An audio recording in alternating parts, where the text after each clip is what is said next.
or jobs coming to you? Like currently, job seekers are applying for jobs. Yeah. Both. I see that statement of yours, like make AI work for you. Like that's the headline of this podcast. Leave a comment on my post for me to overview your profile. Will AI replace recruiters? So this is a fear that recruiters have. What do you think on that? What's your statement? I think no way. No way. If AI.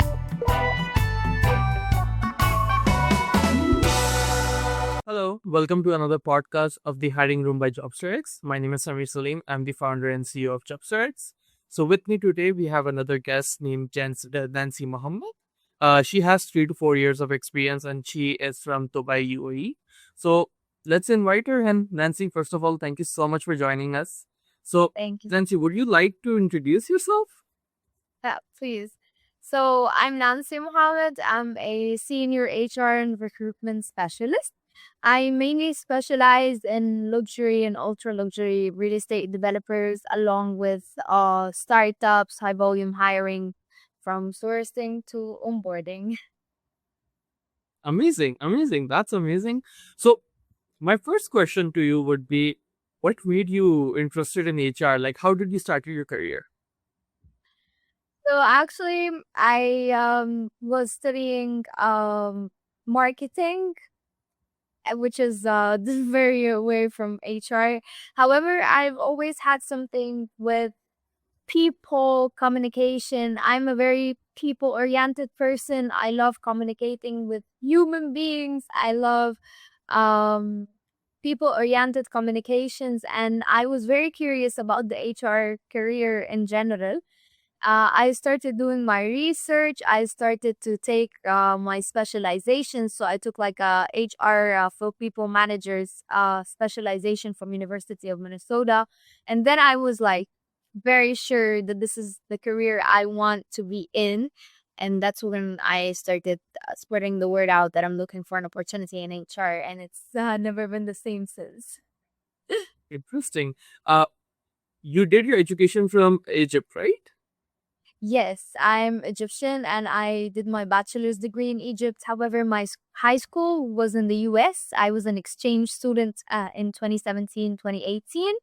Uh, It's bachelor's in Egypt, then my specialization was US again, and here I'm in Dubai. interesting, interesting. Uh, do you see any difference in terms of recruitment in Egypt going on and in Dubai? Like any difference you see? Definitely, a lot of differences I can see. Especially with here Dubai being like the hub for international hub for expats. You deal with a lot of people with a lot of nationalities, different backgrounds, cultures, experiences, and expectations. In Egypt, we were mainly focused on the Egyptian market.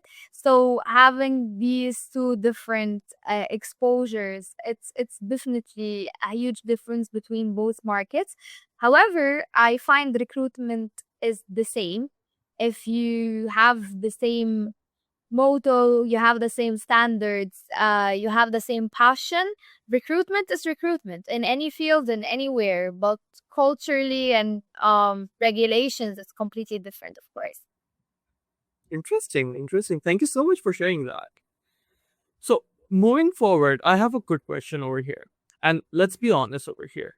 Is hiring actually broken today or is it just poorly executed?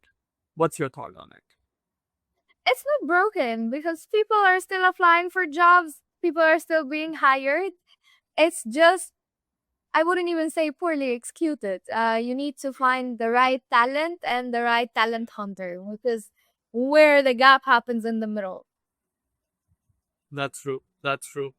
Uh, have you been facing this? Have you been observing this? Now, let's talk as a job seeker. So, have you been experiencing this? Like, you're applying for roles but never hearing back. What's your take on this? Not as a HR professional. Let's talk about a job seeker now.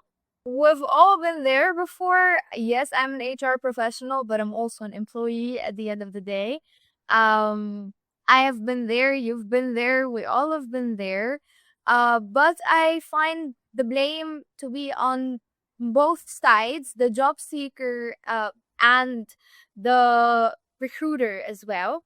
As as a job seeker, sometimes due to the job market nowadays and how tough it could be, you are very distressed. You're applying for everything, and unfortunately, not everything is gonna be for you. You're not you cannot do everything, and you'll not be comfortable in these terms as well.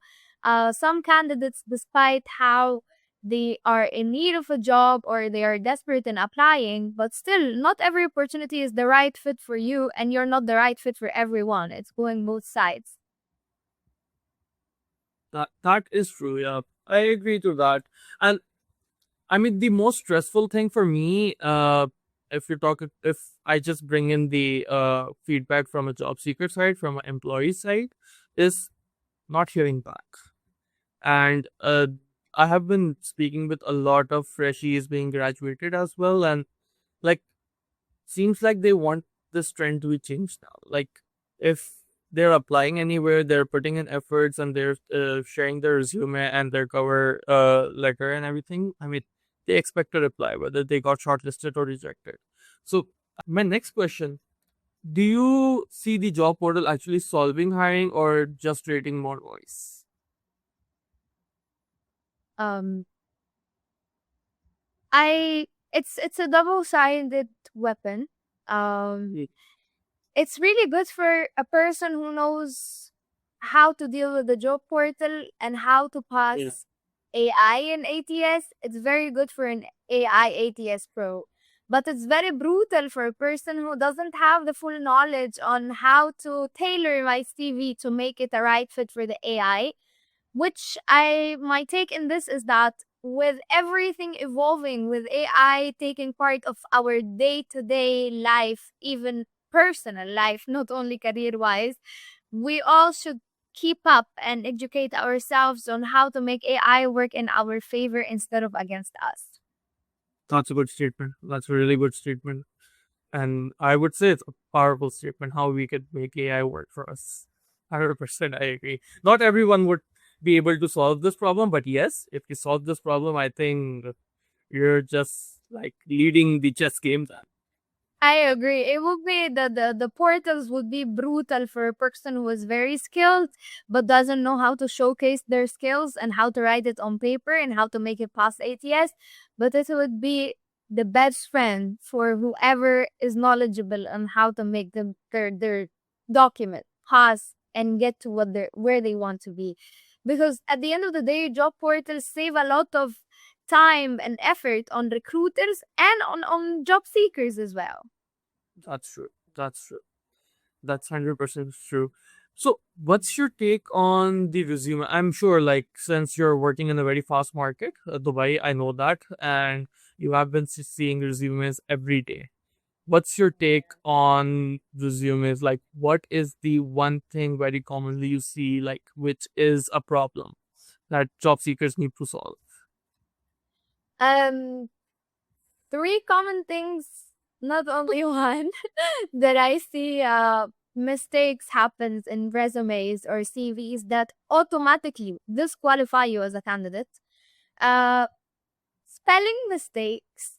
Some people really underestimate the power of spelling mistakes disqualify your whole profile no matter how professional you are, because if you present yourself to be in some sort of level in professionalism, you should at least take the time to revise the spelling mistakes, especially with all the technology that we have nowadays. That's one thing. The other thing is adding unprofessional photos. AI, now everybody's doing their photos in AI. I understand you don't have, maybe you don't have the right picture, the right outfit. Just take very short period of your time to put a professional photo on your CV, or don't. Or don't put a photo. It's fine. If you don't put a photo, there will be no problem. But if you put an inappropriate photo, like a selfie or where I'm wearing casual, I'm wearing ripped jeans, or Yeah, I it's get not that. a good. I have seen those profiles. I'll It back you on doesn't that. present It's not a good presentation. It's not the first impression that you're trying to put in people's minds. So I would suggest, if you don't have the professional and the right photo, just don't put a photo. It's totally okay. And the third mistake, which I find that most people fall into, is having one CV for all jobs. This is a huge mistake that people fall into because, for example, maybe in a role you've worked as a personal assistant slash receptionist slash admin slash slash slash. It happens. But if you are applying for an admin position, make it specified. If you're applying for a receptionist, make it specified. If you're applying for a job that's asking you to do all of these things like your previous job, put it in. Speak the language of your employer. Speak the language of the job that you're applying to. Do not just be generic. That's a very good feedback for job seekers, and I like being a recruiter myself for 12 years. I would back these statements. Like, these are three mistakes that you have given. One was the spelling mistake, second was the picture, and the third one was customize your profile accordingly to the role. So I agree. Like, even in my career as well, I've seen many like from job seekers many mistakes like these, and especially in Dubai, like when I was doing recruitment in Dubai. Yes, I do agree. And the biggest, like, for me, I if this question was reversed to me, I would say don't put your complete address. Like, I have seen profiles with complete house address, like this is my house number, this is my location, this is we don't need that. Like, we're not gonna like post you an invitation, like the interview invitation. So please stop doing that. I mean, just write. I mean, if you're in Dubai, just write Dubai UAE. If you're in Ajman, I just write agree. Ajman UAE. Along with my Yeah, hobbies, my age, some things are we don't need them. I agree. Really. I agree. Some things, yes, I agree. But the other details, yes, age, what's your marital status? We don't have anything to do about this. Like, you Yeah. want more of your JD, like what did you did, what were your achievements? Sometimes it's religious. There is no need, especially in such a culturally wide location like where I'm at, where everybody is accepted and have a place in the job market. I see that it's really unnecessary to add it. Talking about job seekers, we have seen employers having four, five round of interviews. Like, initially a telephonic one, then a HR one, then a hiring manager one, and then maybe a case study one, and then another final one. What's your take on this process? So my take on this process, I'm not against it for some certain positions, but not for all. I'm not against it if we're speaking on a higher level positions or more technical wise. In the decision making positions mainly, I'm not against that because this is a huge responsibility that someone would be taking off their shoulder, and they need to have the patience, they need to have the consistency, they need to have the confidence to pass through all of this and to be evaluated from different perspectives and different people and different point of views. However, for other roles, um, it's actually giving more negative impact than a positive one because by the time the candidate has gone through all 5, 6, 10 phases of evaluation, they're already having another offer letter that they will be taking in a week. Yeah. So I it depends on the position. It depends on what are we trying to achieve from all of these rounds. It depends on how we evaluate. What's our evaluation process? Um, and what are we trying to get out of all of this? Let's talk about interviews. So we have been talking about screening, like we have been talking about profiles being shortlisted so far. Let's now talk about the interviews. What is your feedback on the type of interviews you do on regular basis? What's the advices you want to share out? I personally enjoy the interviews part. Like it's my favorite part of the recruitment process in general.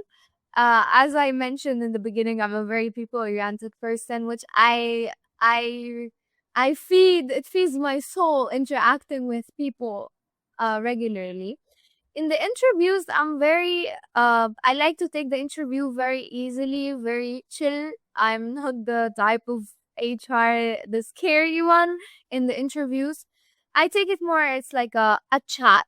We're getting to know each other. You're getting to know us as a company. We're getting to know you as a potential colleague.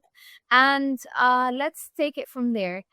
A lot of mistakes I tend to spot on in the interviews are candidates speaking negatively about their previous employers, candidates leaking some confidential information from their current employers, which is, I usually do this as a conversation, but it's a test at the end. I want to know how far I can get you to tell me things that you're not supposed to. What's the level of confidentiality that you have? Um, Mistakes that candidates do also is not being prepared for what they're coming for, not having the proper research or giving the wrong information about the company that they're applying for because simply they didn't do the research before filling in the interview, or asking about the job description um, after being shortlisted, which is um, a point where I really don't get how you haven't read the job description before applying or even after knowing that you're shortlisted. And the final mistake that just makes the interview stop and not go any further is realizing that the candidate was not listening to you on the screening call. That's interesting. Yeah. You are explaining the job, the roles, the duties, the responsibilities, and who you are as a company. And a candidate on the other side is like, yes. Then it comes to the interview and they are surprised. What matters more today? Skills, experience, or how you present yourself in the what do you think? Um, Tricky one? yeah, because it's really depends on Yes. what's the position that you're applying for again and again. There is nothing standard that applies on all roles and all companies and all recruitment. It really depends on what position are you applying for, what company are you applying for, what is the expectations from this role.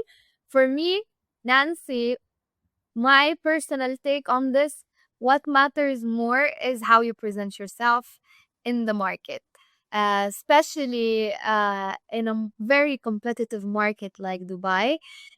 You need to always present yourself in a right way, position yourself, position your CV well, position your LinkedIn exposure well.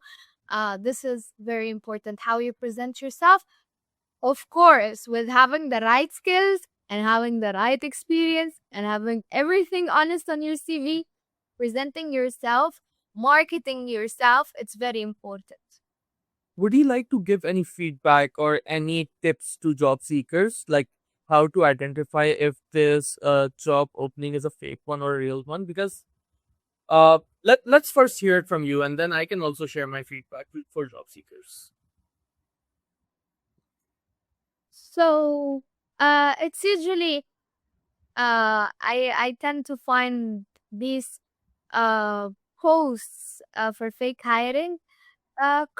Leave a comment on my post for me to overview your profile, or send to me a message directly here and there.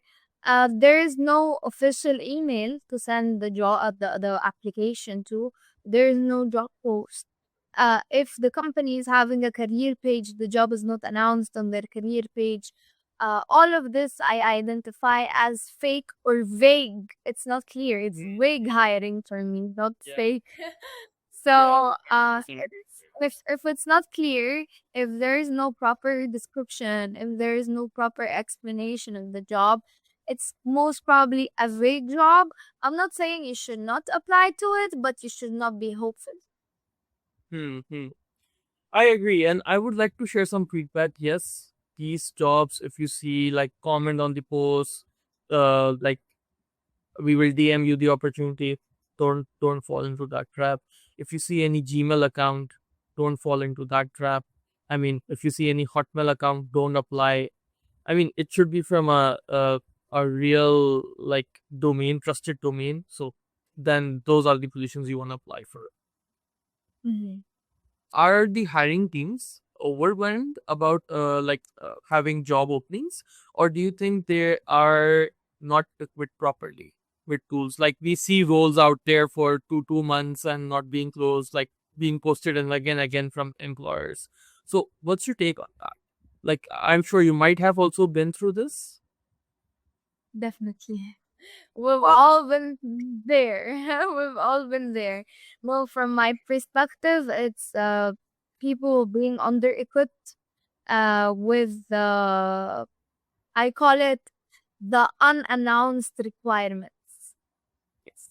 Yes. Sometimes there are requirements that are never on papers, and you need to Mm. dig deep with the hiring managers to get to know what are you exactly looking for. It takes a couple of conversations to get there, which is time consuming. Other than that, one sentence that is always said, that there are plenty of job seekers in the market, but, but usually you're not looking for any job seeker, you're looking for a very specified job seeker, which you need the right tools and the right equipment to be able to hunt this person.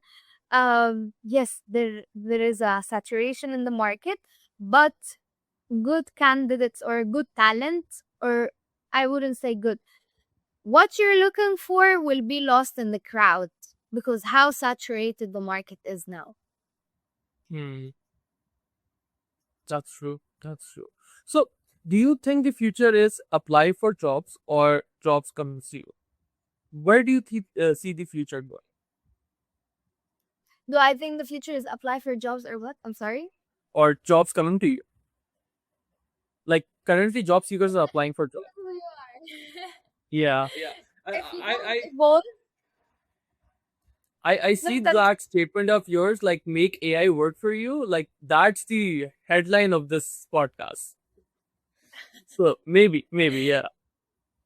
it really really depends on who you are, how you present yourself, which is what we were just talking about. If you are a person who's always evolving your skills, always making a strong presence in the job market, always making a presence of your skills, showcasing what you've done, what you've did, your achievements, job are definitely coming to you.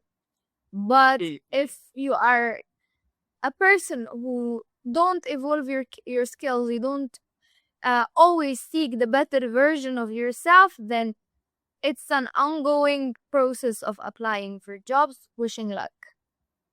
Yeah, I agree. And let's discuss this topic as well. I mean, it's an interesting one. Will AI replace recruiters? So this is a fear that recruiters have. What do you think on that? What's your statement?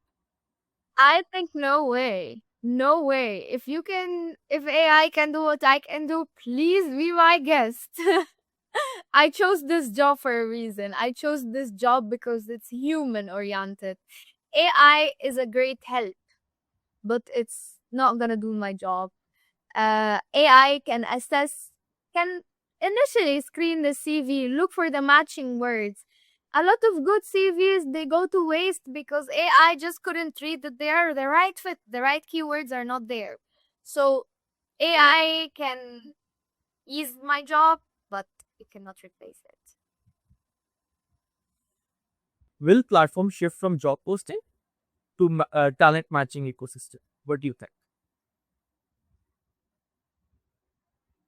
Talent matching ecosystem, you mean like a talent pool that CVs Yeah. are applied? So So basically, it's a talent pool where you see like you instantly get matched profiles. Do you see that shift in job portals happening? I mean, that there's would be one nice where to have. it is. Okay. It would be really nice to have. but it's really important that it's updated because if my CV is a match, but I just got a job yesterday, I wouldn't be moving. But if a job is posted and I've applied for it, that means I'm actively looking. It would be very nice to have this, as there will be a lot of access for, like, it's like a CV access, a CV bank, and also potential matches as long as it's updated. I agree to that. So okay, so I'm gonna drop some questions and would reply like instant answer for you. So you can call it like maybe a rapid fire. So let's see like what answers do you like that. So one mistake job seeker should stop making to do immediately. Having one CV for all jobs. One mistake companies should stop making. Judging candidates on moving frequently from an employer to another. Good one. Good one. One hiring trend that will dominate the next 2 3 years. AI doing the initial screening process and taking interview notes. Ah, good one. Good one. One thing you would completely remove from the hiring process.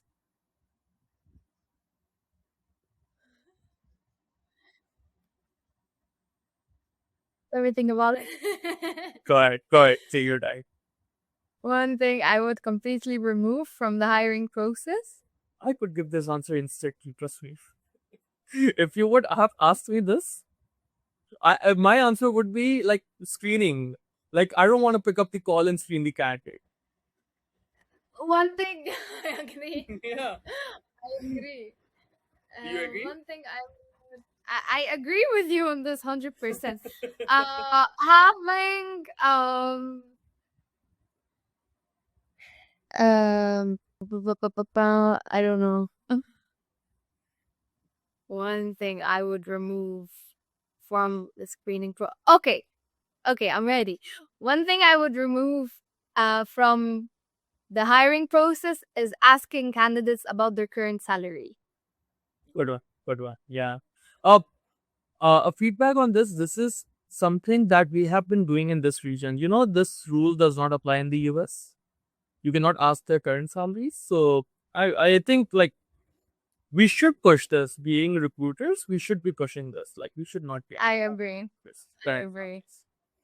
So moving forward, one skill every job seeker must have going forward.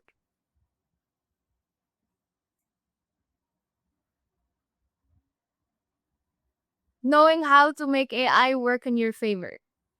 Perfect. Perfect. So the last one. One truth about hiring that no one talks about. That HR give you a hard time. However, they want to hire you. Of course, yeah, of course. That's why they're there. For sure. Perfect. So I think that's all for the podcast today. Thank you so much for our guest, like, to be part of this podcast, and I would like to also thank Nancy to be here and take out her time. I know like Pleasure. it's a fast-moving market, and thank you so much. Like you're contributing and helping us in an episode of the Hiring Room by JobsterX. So thank you so much for your time, and looking forward to stay connected with you. Thank you, Samir. Pleasure to me. Thank you.